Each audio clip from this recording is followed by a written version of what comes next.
The PowerPoint slide behind my sister read VentureBloom, a Victoria Chen Success Story.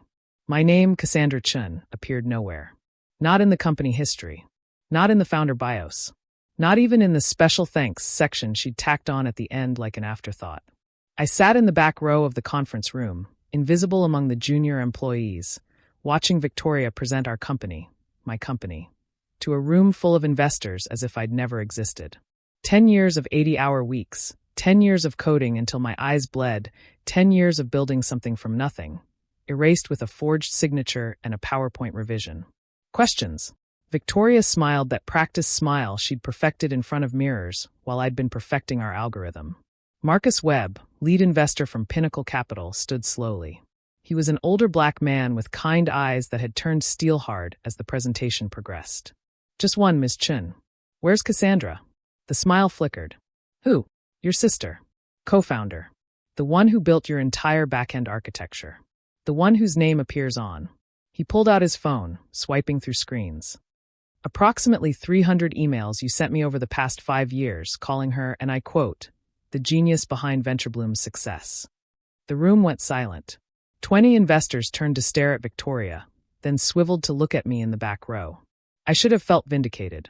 Instead, I felt tired. My name is Cassandra Chen, and I'm about to tell you how my sister stole our company while I was at our father's funeral. How she thought she'd erase me from our history. And how she forgot that in tech, everything leaves a digital footprint. Even betrayal. Let me start at the beginning. Not the theft, the dream. Victoria and I weren't supposed to be close. 5 years apart, different fathers, different worlds. She was the golden child who'd inherited our mother's beauty and charm. I was the weird kid who preferred computers to people and spoke in code before I spoke in complete sentences. But when Dad died, my dad, the programmer who'd taught me that elegant code was like poetry, Victoria was the only one who understood my grief. She'd sit with me while I stress-coded through the nights, bringing coffee and asking questions about what I was building. It's a platform for connecting female entrepreneurs with investors, I'd explained, fingers flying across keyboards. Like LinkedIn meets Kickstarter, but designed by women for women. Her eyes had lit up. Cass, this is brilliant. This could change everything. You think? I know. Look, you're the tech genius, but I have the MBA. The connections. Let me handle the business side, and you handle the build. Partners. Partners. We shook on it in my cramped apartment, surrounded by empty energy drink cans and my father's programming books. I was 22. She was 27. We were going to change the world. For 10 years, we did. I built VentureBloom from scratch. Every line of code, every algorithm, every feature that made us different from our competitors. That was me, fueled by grief and hope and too much caffeine. Victoria handled the business side brilliantly. I'll give her that. She pitched investors, managed partnerships, became the face of our success. But I was the bones, the brain, the beating heart of the technology that made everything possible. We split everything 50-50. Equal partners, equal dreamers. I had the paperwork to prove it, or I did, until the week our father died. Not my programmer father. Our father. The one who'd left when I was born, who'd raised Victoria as an only child until Mom forced him to acknowledge me. The one whose approval Victoria had spent her whole life chasing and never quite catching. He died on a Tuesday. By Friday, when I emerged from the grief fog of funeral arrangements and family obligations, VentureBloom had a new corporate structure. One that listed Victoria as sole founder and me as nothing. It's just paperwork, she'd said when I confronted her, red-eyed and exhausted. For the new investment round, having a single founder story is cleaner. More appealing. You understand. I don't understand. I'm co-founder. I built this. You built the code. I built the company. She'd patted my shoulder like I was a child. Don't worry. Nothing really changes. You still have your salary, your stock options as an employee. Employee. Senior Technical Advisor. It's a good title. It's a lie. She'd sighed that long-suffering sigh she'd inherited from our mother. Cass, be realistic. When investors look at us, who do they see? Me. I'm the one who speaks their language, wears the right clothes, says the right things. You're brilliant, but you're not executive material. Because I'm awkward? Because I care more about the product than the pitch. Because the world isn't fair. But I am. You'll still get your percentage when we exit. Just from the employee pool. I'd been too broken by grief to fight. Too naive to realize she'd already filed the paperwork. Too trusting to check that my signature on the documents was forged. That was 6 months ago. 6 months of being gradually pushed out of meetings, excluded from decisions, erased from our history. 6 months of watching Victoria retell our story with herself as the sole hero. I'd tried talking to her. She'd gasped about confusion and misunderstandings. I'd tried lawyers. She'd produced documents with my forged signature agreeing to the restructure. I'd tried the board. They'd sided with the CEO, her. So I'd done what I do best, disappeared into the code. But I'd also done something else. Something Victoria never expected because she'd never really understood what I did. I'd documented everything. Every late-night coding session. Every feature I'd built. Every bug I'd fixed. Every innovation that had made VentureBloom profitable. Timestamps. Commit logs. Digital receipts that proved who really built what. And I'd waited for this moment. This investor presentation where Victoria would stand in front of Pinnacle Capital, our biggest potential Series B lead, and claim my work as her own. She just hadn't counted on Marcus Webb doing his homework. I'm confused, Marcus continued, still standing. Because I have emails here from 2018 where you explicitly state, Cassandra built our entire matching algorithm from scratch. Without her genius, VentureBloom wouldn't exist. Victoria's practiced smile hardened. People say things in emails. And this one from 2019. Cass pulled another all-nighter fixing the scaling issues. I don't know how she does it. Technical co-founders like her are impossible to find. Mr. Webb. Oh, and my personal favorite from just last year. Thank God for Cassandra.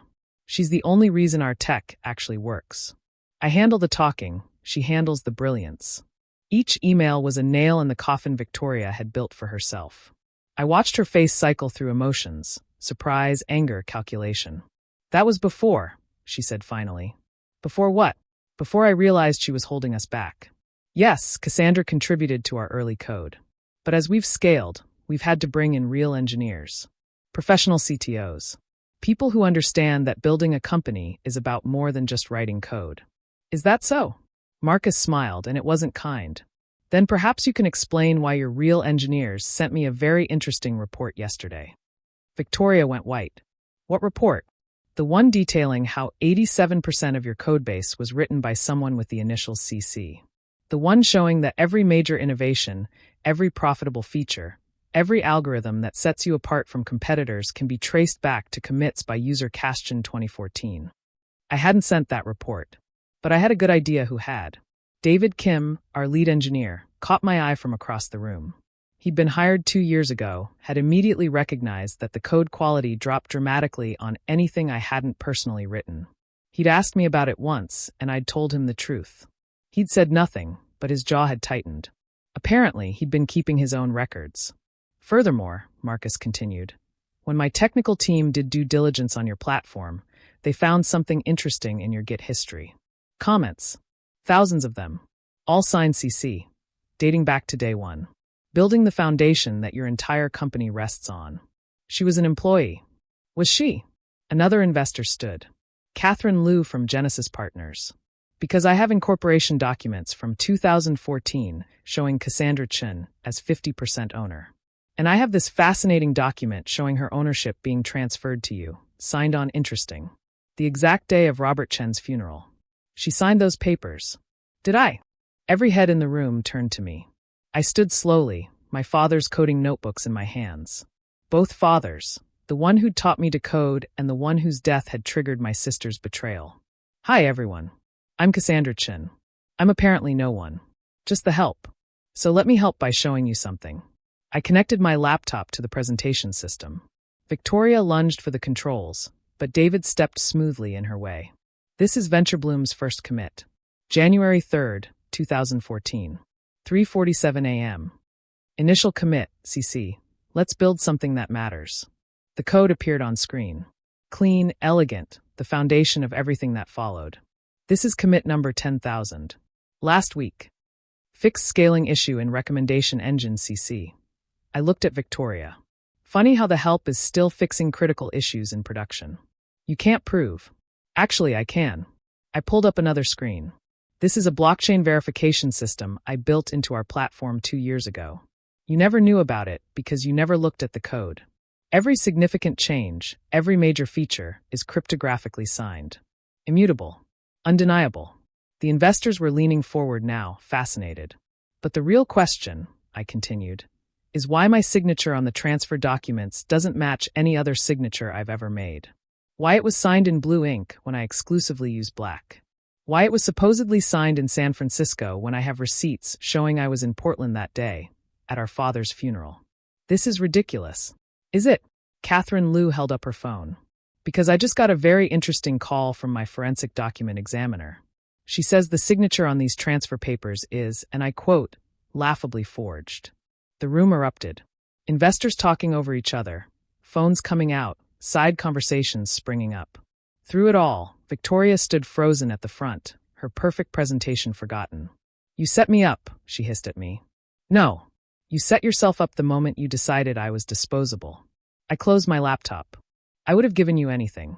Stayed in the background forever if you'd just asked. But you couldn't stand sharing credit.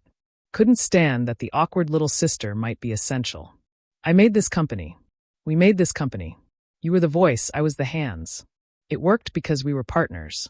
Real partners. Marcus Webb cleared his throat. Ms. Chen, excuse me, Ms. Victoria Chen. Pinnacle Capital will be withdrawing from this round. We don't invest in companies built on forged documents and stolen IP. Same for Genesis, Catherine added. Our lawyers will be in touch about the fraud investigation. One by one, the investors filed out. Some nodded to me. Others just left in silence. Within minutes, the conference room emptied except for Victoria, me, and David. You destroyed us, Victoria whispered. You destroyed everything. No, I revealed everything. There's a difference. She looked older suddenly, our mother's sharp beauty cracking under the weight of her choices. What do you want? Money. Control? Your name on the building. I wanted a sister. The words hurt coming out. I wanted the partner who sat with me during those long nights. Who believed in the dream. Who shook my hand and promised we were in this together. That was before. Before what? Before you realized I might matter as much as you. She had no answer. Just gathered her things and left, her heels clicking on the conference room floor like a countdown to the end. David waited until she was gone, then asked quietly, "What now?" I looked at the blank screen where her PowerPoint had been. 10 years of work. 10 years of dreams. Gone. Now I build something new. Something mine. Wanna help? He grinned. I've already registered the domain. fairfounder.com. Because every founder deserves credit. You didn't. Oh, I did. And I've got 12 engineers ready to jump ship. We all know who really built this place. I laughed, surprising myself. Victoria's going to sue. Let her. Truth is an absolute defense. That was a year ago. The lawsuits are ongoing, but the forensic evidence is clear. The investors filed criminal fraud charges. Victoria's fighting to keep VentureBloom alive, but without me maintaining the code, it's dying a slow death of technical debt and unfixed bugs. Meanwhile, FairFounder launched 6 months ago.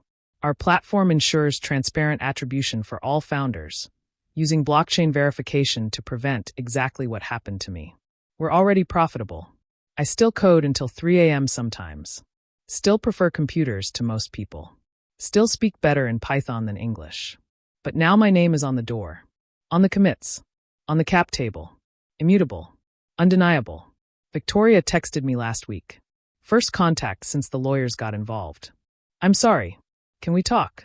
I stared at it for a long time, remembering the sister who'd brought me coffee during long nights. The sister who'd called me a genius in emails while planning to erase me. The sister who'd chosen our dead father's approval over our living dream. I typed back, "My door's always open, but only if you're ready to build something real. Together. 50-50. She hasn't responded yet. Maybe she never will. But I keep coding anyway, leaving comments in clean functions, building things that matter. Because that's what you do when someone tries to erase you. You write yourself back into existence. One commit at a time. And you make sure that this time, your name is written in code they can't delete. In contracts they can't forge. In the hearts of people who know that the real help isn't the one who talks. It's the one who builds.